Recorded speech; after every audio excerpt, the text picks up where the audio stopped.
Virus इस शब्द को आप सब लोग जानते ही हैं, लेकिन वायरस कोई एक प्रकार का नहीं होता। यह अलग अलग प्रकार के होते हैं और बीमारियां भी अलग अलग फैलाते हैं। लेकिन इन सब में एक बात एक खास है जिसे कहा जाता है वायरस फिनोमिना। वह यह है कि जो वायरस जितना तेजी से इंसानों के बीच फैलता है ना, वह उतना ही कम घातक होता है। लेकिन जो वायरस बहुत ज्यादा धीरे धीरे फैलता है, उससे ज्यादा घातक कुछ नहीं होता। उदाहरण मैं आपको बता दूं, इन्फ्लुएंजा बहुत तेजी से फैलता है, लेकिन बीमारी क्या करता है? सर्दी, जुकाम, कोरोना जैसी बीमारियां बहुत तेजी से फैलती हैं, लेकिन यह उतनी घातक नहीं होती। और अब तो हमने इनकी दवाइयां भी बना ली हैं। लेकिन एक वायरस होता है इबोला नाम का, जो बहुत धीरे धीरे इंसानों में फैलता है। मतलब बहुत ज्यादा लोएस्ट स्प्रेड रेट है उसका, लेकिन उसकी बीमारी का इलाज कुछ नहीं है। वाकई उससे ज्यादा खतरनाक वायरस आपको नहीं मिलेगा। लेकिन मैं आपको यह क्यों बता रही हूँ? वह इसलिए क्योंकि इसी फिनोमिना ने हिट किया है चीन और पाकिस्तान को बहुत भयंकर तरीके से। दरअसल ऑपरेशन सिंदूर के बाद इन्होंने एक फास्ट वायरस की तरह झूठ फैलाना शुरू कर दिया कि हमने भारत के राफेल मारकर गिरा दिए हैं, हमने भारत का S-400 मारकर गिरा दिया है, हमने भारत के आकाश मिसाइल डिफेंस सिस्टम को मारकर गिरा दिया और बाकी के राफेल उल्टे पैर भाग गए। जबकि सबूत क्या था? कुछ नहीं। और आप जानकर हैरान होंगे कि चीन ने एक और झूठ फैलाया था। वह यह है कि इनका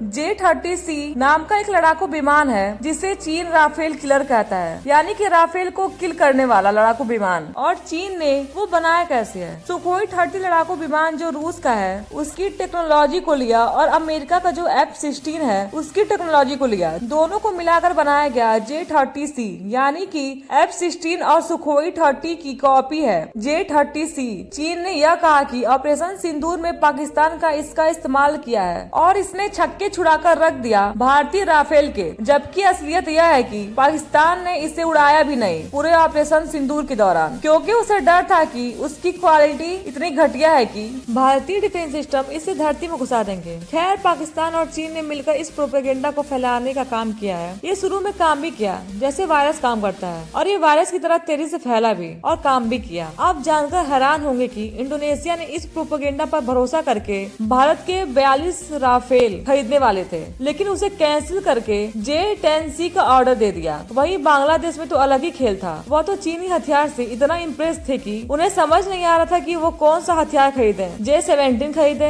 या J-10C खरीदे। लेकिन उन्होंने फैसला किया था कि वो J-10C खरीदेंगे। लेकिन झूठ और वायरस की उम्र ज्यादा नहीं होती, अंत में दवाई आ ही जाती है। भारत ने सैटेलाइट इमेज दुनिया को दिखाई और पाकिस्तान अपने झूठ के दम पर कुछ भी नहीं दिखा पाया, और इसका नतीजा अब सामने आ रहा है कि सबसे पहले तो इंडोनेशिया अब J-10C का ऑर्डर कैंसिल करने जा रहा है और उसने यू-टर्न ले लिया और रिपोर्ट के अनुसार वह राफेल ही खरीदेगा और वह कोई भी चीनी लड़ाकू विमान नहीं खरीदने वाला है। और इसके पीछे का कारण इंडोनेशिया की डिफेंस मिनिस्ट्री की खुद जारी की गई रिपोर्ट है, जिसमें बताया गया है कि ऑपरेशन सिंदूर के ठीक बाद चीन ने हमें जो जो बताया था वह 100% झूठ निकला, न कि चीन का कचरा। यानी कि भारत के ऑपरेशन सिंदूर ने चीन की उभरती हुई डिफेंस इंडस्ट्री को जमीन के अंदर ऐसे घुसाया है कि जहां से जल्द निकलने के आसार नहीं है। चीनी डिफेंस इंडस्ट्री की धज्जियां उड़ाकर रख दिया है भारतीय वायुसेना ने। लेकिन यहाँ मन में एक कसक भी रह जाती है। कसक यह है कि हमारे पास इतने शानदार पायलट हैं, इतना शानदार एयर डिफेंस सिस्टम है, काश लड़ाकू विमान भी हमारा होता। आप ये बात सोच के तो देखिए कि हमारी इतनी तगड़ी प्रमोशन हो जाती कि ऑपरेशन सिंदूर के बाद हमारे यहाँ फैक्ट्रियों को सांस लेने का मौका नहीं मिलता, लाइन लग जाती। हमें इससे सीखना चाहिए और भविष्य में जल्द ही तेजस मार्क 2 का निर्माण करना होगा। लेकिन इस बात का ध्यान रखना है कि जो हम अमका बना रहे हैं उसका एक एक्सपोर्ट वेरिएंट भी बनाएं, ताकि हम उसे बेचकर न सिर्फ मुनाफा कमा सकें बल्कि ग्लोबल डिफेंस इंडस्ट्री में हमारा दबदबा भी हो और हमारी एक पहुंच हो। साथ ही साथ हमारे यहाँ पर लाखों नौकरियां भी क्रिएट हो। यह बहुत बड़ी अपॉर्चुनिटी है, हम इसे गंवा नहीं सकते।